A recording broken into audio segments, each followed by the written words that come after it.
Very good morning, students. We have completed the main theory portion of our subject, which included introduction to computer, generations of computer, types of computers, block diagram of computers, computer memory, secondary storage devices, and input and output devices.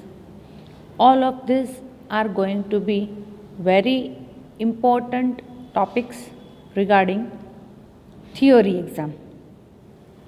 Now today we are starting another chapter of theory again, that is internet. Let me tell you one thing, girls, કે આ chapter એવું છે કે જેનો એક પણ question એક્ઝામમાં skip ન કરાય. અમારા આટલા વર્ષનો અનુભવ તમને હું કહું છું, કેમ કે આ ચેપ્ટર એવું છે કે જેમાં 100% બુકનું અથવા તો મેં સમજાવ્યું હોય એ ન લખો તો પણ ચાલે. આમાં તમે તમારી કન્ટેન્ટ વ્યવસ્થિત જો હોય, તમને લખતા આવડતું હોય તો એ કન્ટેન્ટ જો એડ કરો તો એ પણ સાચી પડી શકે, એના પણ માર્ક્સ મળી શકે. કારણ કે આ ચેપ્ટર એવું છે કે જેમાં તમને બધું આવડતું જ હશે. હા, અમુક ટૉપિક એવા છે નાના નાના કે જે જૂના છે, કારણ કે આ તમારી જે કોર્સ છે એ બહુ ચેન્જ નથી કરતા વારે વારે, એટલે થોડોક જૂના ટૉપિક છે, એ આપણે બુકમાંથી રિફર કરવાના રહેશે, અથવા તો હું આમાં તમને સ્લાઇડ્સ જે આપું છું તમે લખી લેજો. બાકી જે છે services of internet and what is internet, હા તમને બધાને ખ્યાલ જ છે અને મારા કરતાં વધારે ખ્યાલ છે. પણ હા, તમને લખતા આવડવું જોઈએ, દેટ ઇઝ ઇમ્પોર્ટન્ટ. એટલે આ જે ચેપ્ટર છે એના જે ક્વેશ્ચન્સ એક્ઝામમાં પૂછાય છે એ તમારે અટેમ્પ્ટ કરવાના જ છે. કારણ કે ઘણી વખત એવું થતું હોય છે, બહુ વીક સ્ટુડન્ટની હું વાત કરું છું, કે ઘણી વખત એવું થતું હોય કે અમે લોકો પેપર ચેક કરતા હોઈએ અને પાસિંગ માર્ક્સ મેળવવામાં તકલીફ પડતી હોય, 2 માર્ક 3 માર્ક ઘટતા હોય, તો આ જે ક્વેશ્ચન છે એમાં અમે લોકો 1-2 માર્ક વધારે આપી અને પાસિંગ લેવલ સુધી પહોંચાડી દેતા હોઈએ સ્ટુડન્ટ્સને. કારણ કે આમાં અમે થોડું ઘણું તમે આમ તેમ લખ્યું હોય તો પણ કન્સિડર કરી શકીએ. બાકી બધા જે ટૉપિક્સ છે આગલા એમાં થોડું ઘણું વેરિએશન ચાલે, પણ સાવ તમે પોતાનું લખ્યું હોય તો એ ના ચાલે. એટલે ક્યારેય આ જે ચેપ્ટર છે એના ક્વેશ્ચન્સ સ્કીપ કરવાના જ નહીં, બરાબર. અને આમાં જ તો તમને લોકોને ઇન્ટરનેટ રિલેટેડ છે એટલે આમાં મજા જ આવશે, આમાં કાંઈ તમને બહુ નવું લાગશે પણ નહીં. અને ગર્લ્સ, આ તો આપણે લોકો અત્યારે ઓનલાઈન લેક્ચર્સમાં ભણીએ છીએ, અધરવાઇઝ ક્લાસ હોય ને લાઈવ લેક્ચર્સ તો હું ડિસ્કશન મેથડથી જ આ ચેપ્ટર ભણાવું છું, કે તમને લોકોને પણ ખ્યાલ જ છે કે આ એટલે શું, what is email, what is chatting, બધાને ઘણો બધો આઈડિયા છે કે how to connect your computer with internet. અને મોબાઈલમાં બી તમે લોકો બધી એપ્સ ને બધું યુઝ કરો જ છો, બધાને ખ્યાલ છે. એટલે આપણને લાઈવ હોય તો ભણવાની મજા આવે. પણ અત્યારે હવે આપણને બધાને ખબર છે કે તમારી અને મારી બધાની મજબૂરી છે કે અત્યારે આપણે ઓનલાઈન લેક્ચર જ કન્ટિન્યુ કરવા પડશે. એટલે તો પણ મેં બને એટલું ઇન્ટરેસ્ટિંગ બનાવવાની ટ્રાય કરી છે, તમે જસ્ટ જોઈ લેજો, બરાબર. યસ, ટુડેઝ થોટ: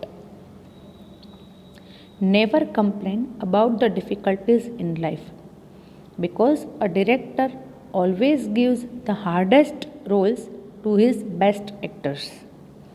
અહીંયા ડિરેક્ટર એટલે ઉપરવાળો છે, ઈશ્વર ભગવાન છે કહેતા હોય, અને આપણે લોકો બધા એક્ટર્સ છીએ.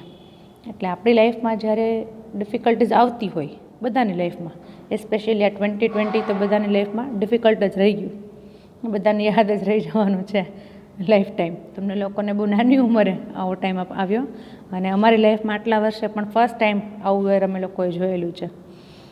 એટલે આવા ડિફિકલ્ટ ટાઈમ બધાની લાઈફમાં આવતા જ હોય છે, બરાબર. પણ આપણી લાઈફમાં જ્યારે પર્સનલી ડિફિકલ્ટ ટાઈમ આવતો હોય તો શું માનવાનું કે હંમેશા કોઈ પણ એક્ટર હોય જે બહુ સારી એક્ટિંગ કરી શકતો હોય ને એને જ ડિરેક્ટર અઘરો રોલ આપે. અત્યારે તો તમે લોકો બધા અઘરા રોલવાળા મૂવીઝ જોયા જ હશે. તો આપણને એમ લાગે કે ભાઈ આ રોલમાં કાંઈ નથી, કે એક્ટરમાં કાંઈ નથી, લુકમાં એવું ન હોય, લાઈક નાના પાટેકર હોય કે નવાઝુદ્દીન સિદ્દીકી હોય, એવા ઘણા બધા એક્ટર્સ છે કે પણ એ લોકોની એક્ટિંગ એટલી સારી હોય કે એ લોકોને બહુ સારા રોલ્સ ઓફર થતા હોય છે.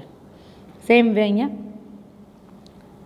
આપણે પણ જ્યારે ડિફિકલ્ટી આવી હોય, પ્રોબ્લેમ્સ આવ્યા હોય લાઈફમાં, ત્યારે ધીરજ રાખવાની અને માનવાનું કે we are the best actors. એટલે કે આપણું જે રોલ છે, આપણે બધા જ role as a daughter, as a friend, as a sister, as a student કે વટ એવર, બધા જ રોલ્સ આપણે ભજવીએ છીએ. તો એ બધા જ રોલ સારી રીતે આપણે કરી શકીએ એટલી આપણને શક્તિ ઈશ્વરે આપેલી જ છે, હંમેશા આપેલી જ હોય છે. એટલે એ શક્તિનો પૂરેપૂરો ઉપયોગ કરી અને દરેક રોલ આપણે સારી રીતે એને દરેક રોલને સારો ન્યાય આપી શકીએ એવું આપણે હંમેશા પ્રયત્ન કરવાનો. Concept of internet. હવે આ તો મારા ખ્યાલે નાના બાળક હોય ને, અત્યારે સ્કૂલના જે છોકરા ઓનલાઈન ભણે છે એ લોકોને પણ ખબર હોય. તે છતાં અહીંયા શોર્ટ હિસ્ટ્રી પણ આપણે ડિસ્કસ કરીએ છીએ ઇન્ટરનેટની, જે કદાચ ઘણાને ખ્યાલ ના હોય.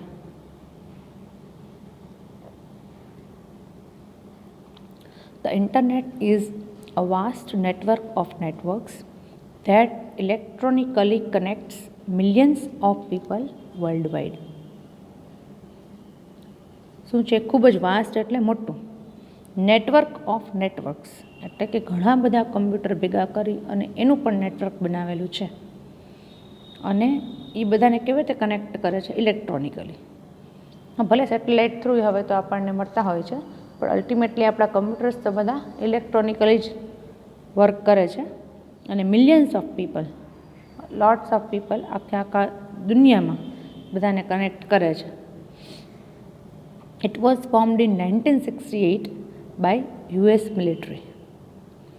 સૌથી પહેલાં કે આવું, ત્યાર તો જો કે એનું નામ ઇન્ટરનેટ હતું પણ નહીં, પણ જેને કહેવાય ને પાયો નખાણો હતો કે આવું, એમાંથી પછી અત્યારે આ ઘટાટો વૃક્ષ ઉગી રહ્યું છે ને આપણે બધા એના ફળ ચાખી રહ્યા છીએ.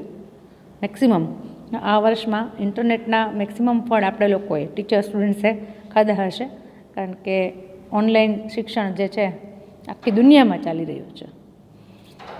એટલે એનું જે રૂટ છે, બેઝ, પાયો, એ ક્યાં નખાયો હતો? US મિલિટરીમાં. ક્યારે? 1968માં. Initially it was called ARPANET. ત્યારે એને શું કહેવામાં આવતું હતું? ARPANET, advanced research projects agency. બસ આ બધા ફૂલ ફોર્મ્સ ક્યારેક એક્ઝામમાં પૂછાઈ જતા હોય છે, એટલે યાદ રાખી લેવા. Advanced research projects agency which was used at the time of war for communication.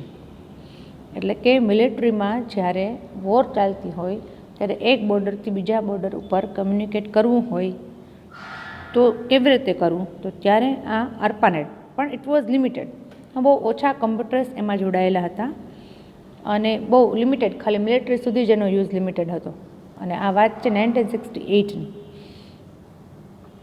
In 1980, more computers were connected through ARPANET and it was called NSFNet.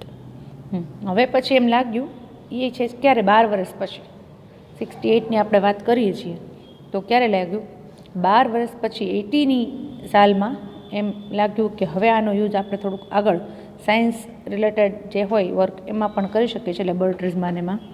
તો ત્યારે પાછું વધારે કમ્પ્યુટર્સ એમાં એડ કરી અને એનું નામ શું રાખ્યું? NSFNet, national science foundation network. National science foundation network. અને એ ત્યાંની અમેરિકાની જ, હજી આ વાત અમેરિકાની જ થાય છે, ત્યાંની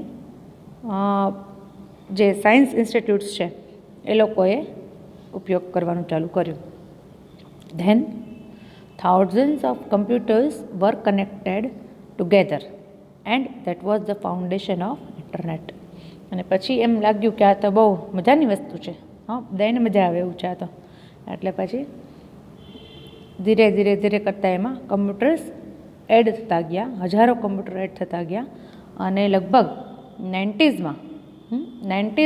ઓલ ઓવર વર્લ્ડમાં એમ કહેવાય ને કે હવે internet is common, no doubt. ત્યારે પણ ઇન્ટરનેટનો ચાર્જ થોડો વધારે જ હતો, પણ then also it was available for common people like us.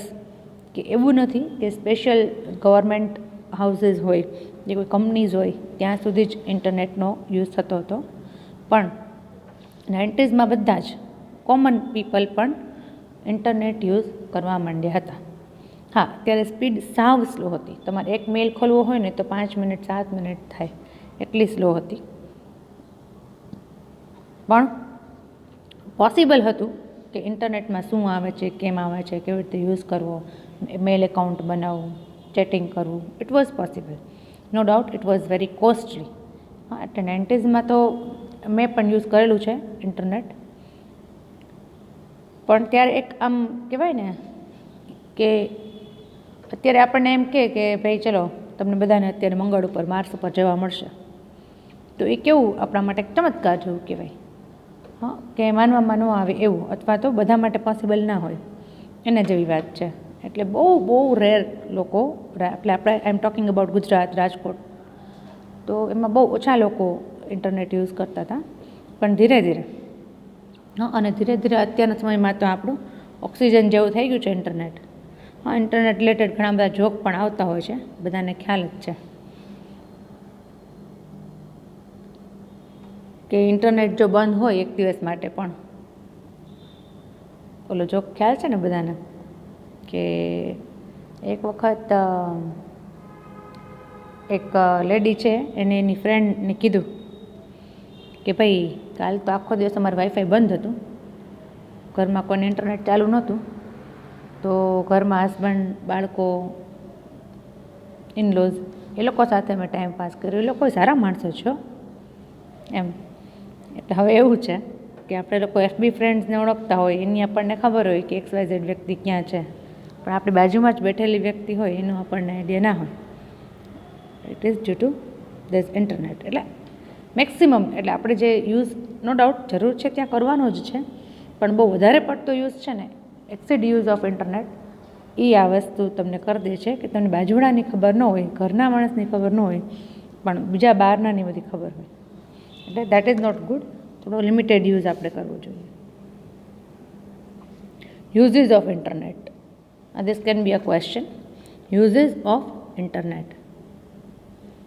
Online communication. The email service of internet is extensively used by computer users to around the world to communicate with each other. Not only email service, આમાં ભલે બુકમાંથી email service લખેલું હોય, પણ અત્યારે તો આપણે બધું જ જેટલી સર્વિસીસ છે, પછી સ્કાઈપ હોય, વોટ્સએપ હોય, FB હોય, કે એની અધર તમે બધા યુઝ કરતા હશો, ઇન્સ્ટા, ઓલ ધીસ, કોઈ પણ એપ્લિકેશન હોય, ઓર ઇવન ઇફ વી કોલ, આ બધું જ છે કે ઇન્ટરનેટ થ્રુ કોલ કરીએ છીએ, બધું ઓનલાઈન કમ્યુનિકેશનમાં જ આવે છે. Software sharing. Internet provides access to a large number of shareware software development tools and utilities. ઘણા બધા સોફ્ટવેર્સ છે કે જે ઓનલાઈન ફ્રીમાં અવેલેબલ છે. ફ્રીવેર છે, એટલે તમે આરામથી ઇન્સ્ટોલ કરી શકો. ધારો કે અત્યારે હું તમને ગર્લ્સ ભણાવું છું ને, અત્યારે રાઈટ નાઉ જે સોફ્ટવેરથી ભણાવું છું રેકોર્ડ કરીને, તો એ સોફ્ટવેર પણ અમે ઓનલાઈન ઇન્ટરનેટ ઉપરથી ડાઉનલોડ કરેલો છે. 2-3 અલગ અલગ સોફ્ટવેર્સ અમે લોકો યુઝ કરીએ છીએ સ્ક્રીન શેરિંગ માટે. તો એ બધા જ સોફ્ટવેર્સ છે એ એવી રીતે, સપોઝ એકાઉન્ટિંગનું તમારે કંઈ કામ છે કે શેર રિલેટેડ કંઈ કામ છે, તો ઘણી બધા એપ્લિકેશન્સ અને સોફ્ટવેર્સ છે which are freely available. Exchange of views, મતલબ કે આપણે કોઈ સાથે ડિસ્કશન કરવું હોય ઓનલાઈન, એ બધું હવે આ વર્ષમાં તો બધાએ જોઈ જ લીધું છે. Internet has a number of news groups Each news group allows a group of users to exchange their views on some topic of common interest. Product promotion. You are the students of commerce. એટલે બધાને ખ્યાલ હોય કે product promotion એટલે શું. Several commercial organizations are effectively using internet services to promote their products. પ્રોડક્ટની જાણકારી આપવી હોય, એડવર્ટાઇઝમેન્ટ કરવી હોય તો ઇન્ટરનેટ ઇઝ યુઝફુલ. આવે છે ને, આપણે યુટ્યુબમાં વિડીયોઝ જોતા હોય તો વારે વારે એડ આવે છે ને, આપણે સ્કીપ કરી દેતા હોય છે. Feedback about products. Companies also use internet to gather information about user satisfaction of existing products, market opportunities of new products and ideas for new products. એક વખત વસ્તુ વેચી દીધા પછી એનો ફીડબેક લેવાનો હોય કે ભાઈ આ પ્રોડક્ટ છે એ આપણી કેવી ચાલી માર્કેટમાં. ફોર એક્ઝામ્પલ કાર છે, કારનું પણ હોઈ શકે કે એની પ્રોડક્ટ. ફોન છે તો ઘણા બધા મોડેલ્સ કારના ફોનના એવા હોય છે કે જે સક્સેસફુલ નથી રહ્યા હોતા. તો આ બધી જાણકારી તમને ક્યાંથી મળી જાય? નેટ ઉપરથી મળી જાય. આપણે નથી રિવ્યૂ લેતા હોતા કે આ વસ્તુ લેવી કે નહીં, પેલા રિવ્યૂ જોઈ લે. Customer support service. After sale service can also B provided through internet. Video on how to use or repair a particular product R available on internet. ખ્યાલ છે ને કે કોઈ પણ વસ્તુ આપણે લેવી હોય, કદાચ લેવી હોય, આ કસ્ટમર આપણા સર્વિસની વાત પછી કરું, પણ લેવી હોય, ધારો કે અત્યારે તમારે વોશિંગ મશીન લેવું છે કે ઓવન લેવું છે કે કોઈ સ્કૂટર લેવું છે, તો આખું એનું વિડીયોઝ ડેમો અવેલેબલ છે યુટ્યુબમાં. તમે જોઈ લો, પછી તમે એને ડિસિઝન લ્યો કે લેવું કે નહીં. Same way after sale service, કે ભાઈ કંઈ પ્રોબ્લેમ થયો નાનો મોટો તો કેવી રીતે રિપેર કરવું, અથવા કોઈ પર્ટિક્યુલર પ્રોગ્રામ જે છે એટલે કમ્પ્યુટરનો પ્રોગ્રામ એ કેવી રીતે ચલાવવો, એમાં કયા કયા ઓપ્શન છે, કયા કયા સેટિંગ્સ છે કરવા પડે એમ છે, એ બધું જ તમને નેટ ઉપર મળી જાય છે. Online journals and magazines. તો ખ્યાલ જ છે, internet has thousands of electronic journals and magazines which are freely available two download. તમે આખી જર્નલ ને મેગેઝિન ડાઉનલોડ ના કરો ને તો પણ ઘણી બધી એપ એવી છે કે જેમાંથી તમે રીડ કરી શકો. ઇવન ગુજરાતીમાં એ પ્રતિલિપિ ને એવી ઘણી બધી એપ્સ છે જેમાંથી તમે આરામથી જેમ બુક રીડ કરતા હોવ સેમ વે મેગેઝિન કે બુક રીડ કરી શકો. Online shopping. It is also cold virtual shopping which is open 24 hours all the year around and are accessible to purchasers all around the world. એટલે કે તમારે આખી દુનિયામાંથી દિવસના ગમે તે સમયે કાંઈ પણ વસ્તુ પરચેસ કરવી છે. ઓલી માર્કેટમાં તો લિમિટેશન આવી જાય કે ભાઈ આ ટાઈમે દુકાન ખુલ્લી હશે કે નહીં. એસ્પેશિયલી જો રાજકોટ હોય તો કે 1 થી 4 તો ક્યાંય જવાશે નહીં. અમારા જેવા કોલેજથી 1:30 વાગે છૂટતા હોય તો કાંઈ કામ રસ્તામાં ન થાય, કારણ કે 1 થી 4 રાજકોટ આખું આરામમાં. એટલે ઓનલાઈન જો તમે શોપિંગ કરો તો એ કાંઈ ઇશ્યુ રહેતો નથી. અને પાછું હોમ ડિલિવરી મળે છે, એટલે કોઈ પણ વસ્તુ જે છે એ તમારા ઘર સુધી પહોંચાડવાની જવાબદારી એ લોકો લે છે. Internet services. યુઝિસ એટલે આપણે ગર્લ્સ ઓવરઓલ તમે લખી શકો. આમાં મેં જે ઇન્ક્લુડ કર્યું છે એ સિવાયનું પણ. સો ફોર એક્ઝામ્પલ, આમાં આપણે જે ટોપિક્સ હતા એમાં તમે તમારું એડ કરો કે વર્ચ્યુઅલ ટીચિંગ, જે આપણે અત્યારે મેક્સિમમ યુઝ કરી રહ્યા છીએ ને, વર્ચ્યુઅલ ટીચિંગ. તો એવી રીતે કે વર્ચ્યુઅલ લર્નિંગ. તો આવા તો બીજા ઘણા બધા યુઝિસ ઇન્ટરનેટના હોય છે કે યુ કેન પ્લે ગેમ, એ પણ તમે you can watch movie, you can download movies, you can get free motivational lectures on YouTube. આવું તો ઘણી બધી વસ્તુ છે કે જે તમે યુઝ કરતા હશો, મને નહીં ખબર હોય. એ બધું જ તમે આમાં લખી શકો યુઝિસ ઓફ ઇન્ટરનેટમાં. યુઝિસમાં ગમે તે એડ થઈ શકે, પણ આ સર્વિસીસ જે છે ને એ આપણા સિલેબસમાં જે એડ કરેલી છે 4 સર્વિસીસ છે: ઈમેલ, ચેટિંગ, કોન્ફરન્સિંગ અને ઇન્ટરનેટ ટેલિફોન. તો એ 4 જ આપણે એમાં ઇન્ક્લુડ કરશું, એનાથી વધારે ઇન્ક્લુડ કરવાની જરૂર નથી. પણ યુઝિસમાં તો ભલે મેં તમને 6 કે 7 કરાવ્યા હોય, પણ તમારે એમાં બીજા 2-5 એડ કરવા હોય તો you can add. there is no issue. Now internet services. Email. Email means electronic mail. Using this, a user can send text, picture, sounds, programs or movies to any other person anywhere in the world. બરાબર છે. મેલ through આપણે કાંઈ પણ ડેટાની આપણે કરી શકીએ.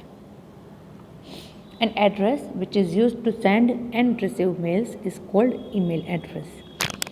લગભગ બધા જ પાસે અત્યારે ઈમેલ એડ્રેસ હોવાનું જ છે, એટલે એના વિશે લાંબુ મારે કાંઈ કહેવાની જરૂર નથી.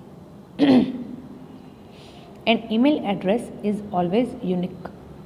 યુનિક એટલે યુનિકનું ગુજરાતી ખબર છે? યુનિક એટલે અનન્ય, મતલબ એના જેવું બીજું એક કંઈ ન હોય, એક પણ ન હોય એને યુનિક કહેવાય. એટલે તમારું જે ઈમેલ એડ્રેસ છે એવું સેમ એડ્રેસ બીજા કોઈનું ન હોઈ શકે. It has two main parts which are joined by @ sign. The first part is username and the second part is called domain name. આ domain name શું છે ને એ પાછળથી તો આપણે એક્સપ્લેનેશન આવશે, પણ અત્યારે ટૂંકમાં તમે એમ સમજી શકો કે જે સર્વર પાસેથી તમે ઈમેલની ફેસિલિટી લેતા હો એનું નામ, તો કે જીમેલ પાસેથી તમે ઈમેલની ફેસિલિટી લ્યો છો તો gmail.com, યાહુ પાસેથી લ્યો છો તો yahoo.com, હોટમેલમાંથી લેતા હો તો hotmail.com. ઓકે, એવી રીતે ગમે તે જેની તમે સર્વિસ લ્યો છો એનું પાછળ નામ લાગે એને કહેવાય domain.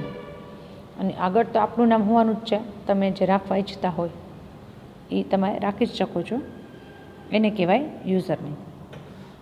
For example, mvmcollege@gmail.com, tulsi_joshi@yahoo.com. તો these are common email addresses. આમાં તો પછી 1 2 3 4 ને અંડરસ્કોર ને બધું તમે એડ કરી શકો છો, ઘણું બધું. ઇટ ડિપેન્ડ્સ ઓન યુ કે તમારે કેવું ઈમેલ એડ્રેસ રાખવું છે. Mail server receives and stores email messages in mailboxes by using protocol called post office protocol. હવે પ્રોટોકોલ એટલે શું એ હજી આગળ પણ આવશે, પણ અત્યારે બ્રીફમાં એક્સપ્લેન કરી દઉં. Protocol means set of rules.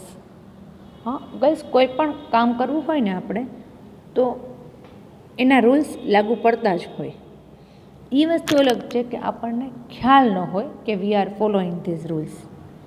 ઘણી વખત એવું હોય, દરેકના તમે 5 ફ્રેન્ડ હોય ને, દરેકના ઘરે એક દિવસ રહી આવજો, 24 કલાક દરેકના ઘરે રહી આવજો, 5 ફ્રેન્ડના ઘરે, અને ખાલી ઓબ્ઝર્વ કરજો, કાંઈ કરવાનું નથી, લાઈફસ્ટાઈલ ઓબ્ઝર્વ કરવાની છે ત્યાંના લોકોની. તો તમને ખ્યાલ આવશે કે દરેક ઘર છે ને એ એક ટાઈપના રૂલ્સ એન્ડ રેગ્યુલેશન્સમાં ચાલતું હોય, બનાવેલા ના હોય, ડિફાઇન ન કરેલા હોય. કોલેજની જેમ લિસ્ટ ન મૂકેલ હોય નોટિસ બોર્ડ ઉપર કે ભાઈ ઘરમાં ઉઠે એટલે બધાએ સવારે આટલા વાગે ઉઠવાનું, આમ કરવાનું, તેમ કરવાનું, એવા કોઈ રૂલ્સ ડિફાઇન ન કરેલા હોય. ધેન ઓલ્સો એવરીવન, બધાના ભલે કોઈ એમ કે અમારા ઘરમાં તો બપોરે 1 વાગે ઉઠે તો ચાલે ને, સાંજે 6 વાગે નાહે તો ચાલે ને, દેટ ઇઝ ડિફરન્ટ થિંગ. પણ ધેન ઓલ્સો આખી જે સાયકલ છે તમારી 24 કલાકની એક રૂલ પ્રમાણે જ ચાલતી હોય જનરલી. તો એને શું કહેવાય? પ્રોટોકોલ. એને કહેવાય પ્રોટોકોલ. તો સેમ વે ઇન્ટરનેટ ઉપર આપણે કમ્યુનિકેટ કરવું હોય ને તો વી નીડ પ્રોટોકોલ્સ. તો એમાં આ જે મેલ જે છે એ સ્ટોર કરવા માટે, ઈમેલને સ્ટોર કરવા માટે કયો પ્રોટોકોલ યુઝ થાય છે? POP, પોસ્ટ ઓફિસ પ્રોટોકોલ, જે મેલ આવી અને તમારા મેલ બોક્સમાં સ્ટોર કરે છે. કારણ કે તમે ઓનલાઈન ન હો તો પણ મેલ તો આવે જ છે. જ્યારે તમે લોગિન કરો ત્યારે તમને મેલ તમારા મેલ બોક્સમાં દેખાડે. To read the received mail, the person must log in to his or her account. It is faster than paper mail. Paper mail કરતાં તો ઘણું ફાસ્ટ, ખૂબ ફાસ્ટ છે. કુરિયર પહોંચતા 24 કલાક થાય છે, ત્યારે આ તો સેકન્ડ્સમાં તમને પહોંચાડી દે. Unlike telephone, the persons communicating with each other need not to be available at the same time. એટલે કે ટેલિફોનમાં તો આપણે એકબીજાને ફોન કરીએ તો આપણે અવેલેબલ હોય તો જ વાત થાય, નહીંતર વાત ન થઈ શકે. પણ ઈમેલમાં તો તમે અવેલેબલ નથી તો પણ આવીને તમારા અકાઉન્ટમાં સ્ટોર થઈ ગયો છે, તમે ગમે ત્યારે એને ખોલી શકો છો. Next is chatting. મને લાગે છે આમાં મારે કંઈ સમજાવવાની જરૂર નથી, બધાને ખ્યાલ છે વોટ ઇઝ ચેટિંગ. કારણ કે આખા દિવસની 24 કલાકમાંથી ઓછામાં ઓછી 4-5 કલાક આપણે આ કાર્યક્રમ માટે ફાળવેલી છે, રાઈટ? પછી એવું નથી કે મોબાઈલ લઈને બેઠા હોય ને કન્ટિન્યુઅસ 4 કલાક, એમ ન હોય, પણ દિવસમાં કેટલી વખત મેસેજની આપણે કરતા હોઈએ, એ આપણને ન ખ્યાલ હોય, પણ એ 4-5 કલાક એમાં જતી રહેતી હોય. It is called chatting. અને આપણે ફોન ઉપર 1 કલાક વાત કરીએ એ ચેટિંગ જ કહેવાય. ચેટિંગ એટલે શું છે? સારી સરસ ચેટિંગ બહુ સરસ સારી ભાષા છે, ઇન્ટરનેટની લેંગ્વેજ છે. આપણી ભાષામાં ગોસિપ કે પંચાળ, એટલે એ તો આપણે એમાં મેક્સિમમ ટાઈમ એસ્પેશિયલી ગર્લ્સ કેવું જ ન પડે કાંઈ આપણે એમાં. It allows user to instantly communicate with people anywhere in the world by sending or receiving messages in real time. Real time એટલે ઓનલાઈન, તાત્કાલિક. હા, જ્યારે હું બોલું છું ત્યારે જ તમને સંભળાય છે, અથવા જ્યારે તમે ટાઈપ કરો છો ત્યારે જ હું વાંચી રહી છું. આપણે કેમ બ્લુ ટિક તાત્કાલિક થઈ જાય છે, હા, એને રિયલ ટાઈમ કહેવાય. તમે મેસેજ કરો અને સામેની વ્યક્તિનું નેટ ઓફ હોય ને એ ન જોવે, હા, તો એ રિયલ ટાઈમ ના કહેવાય. Chatroom is the hub of internet chatting. A chatroom is actually a computer that allows many persons to log on at the same time. હવે ગર્લ્સ, આ જે ચેટિંગ છે ને એ અલગ ટાઈપના ચેટિંગની વાત થાય છે અહીંયા. આ એવું ચેટિંગ છે કે જે તમે અનનોન લોકો સાથે કરો છો, જે ક્યારેય કરવું નહીં. આપણે 1-to-1 કરતાં હજી ઠીક છે, પણ આ જે ચેટરૂમની વાત થાય છે ને, તો ઘણી બધી વેબસાઇટ્સ છે, ઘણા બધા વેબસાઇટ એટલે સર્વર્સ, એ તમને અલાઉ કરે છે કે તમે કોઈ પણ એક ચેટરૂમમાં એન્ટર થાઓ અને ત્યાં ઘણા બધા લોકો ઓલરેડી વાતો, દુનિયામાં ગમે તે હોય, આખા વર્લ્ડમાંથી ગમે તે લોકો વાતો કરતા હોય, એની સાથે તમે જોઈન થઈ શકો છો. પણ આવું કરવું નહીં. હા, it is not safe. When you enter a chat room, you can see the names of the people who are already chatting on a particular topic. તમે જે ટોપિકમાં તમે ઇન્ટરેસ્ટ છે એ ટોપિકનો ચેટ રૂમ સિલેક્ટ કરો એટલે you can enter that chat room, અને પછી ટોપિક ઉપર તમે ડિસ્કશન કરી શકો. Every chatter has a login name which is used for his or her identification. Whatever is typed appears in the general conversation window. એટલે કે તમે જ્યારે એન્ટર થાઓ છો ત્યારે જે નામ દેખાય છે એ લોકોના આઈડી છે, દરેક ચેટરના આઈડી છે. એ સાચા હોવાની જરૂર નથી, લગભગ ફેક જ હોય. એમાં પછી તમે કાંઈ પર્સનલ ચેટ પણ કરો પણ એ બધું ફેક, કાંઈ સાચું ન હોય. ક્યારેય કોઈ ઉપર વિશ્વાસ કરવાનો જ નહીં.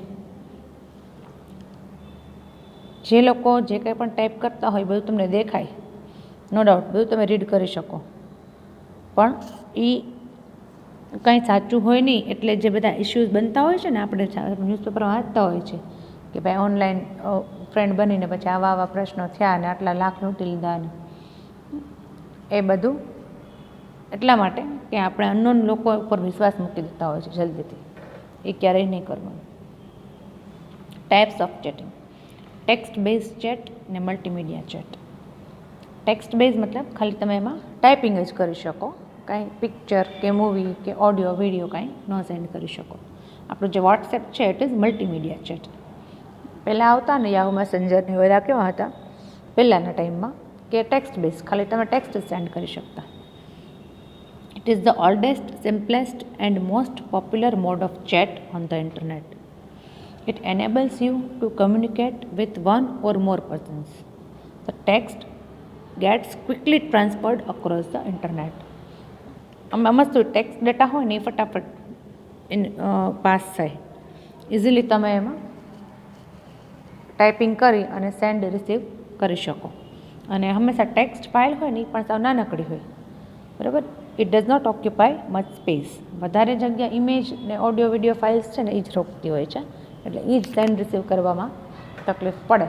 પણ હવે તો તકલીફ પડતી નથી, કારણ કે આપણે લોકો પાસે વાઈફાઈ કનેક્શન છે, અને એ ન હોય તો પણ રોજનું 1.5 GB 2 GB નેટ આપણા મોબાઈલમાં અવેલેબલ છે.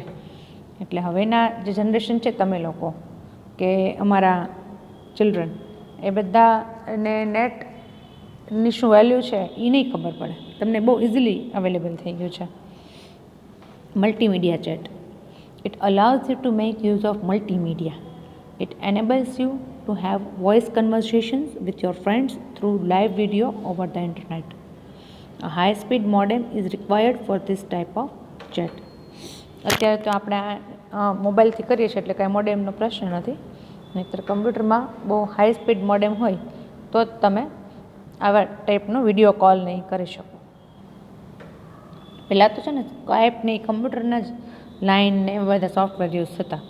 હવે તો આ FB ને વોટ્સએપ ને બધું આવી ગયું પછી ઇઝીલી. અને હવે તો આ જીઓ સર્વિસ છે એ તો એમનેમ જ તમારી પાસે એક પણ એપ્લિકેશન ન હોય તો પણ વિડીયો કોલ અલાવ કરે છે ને.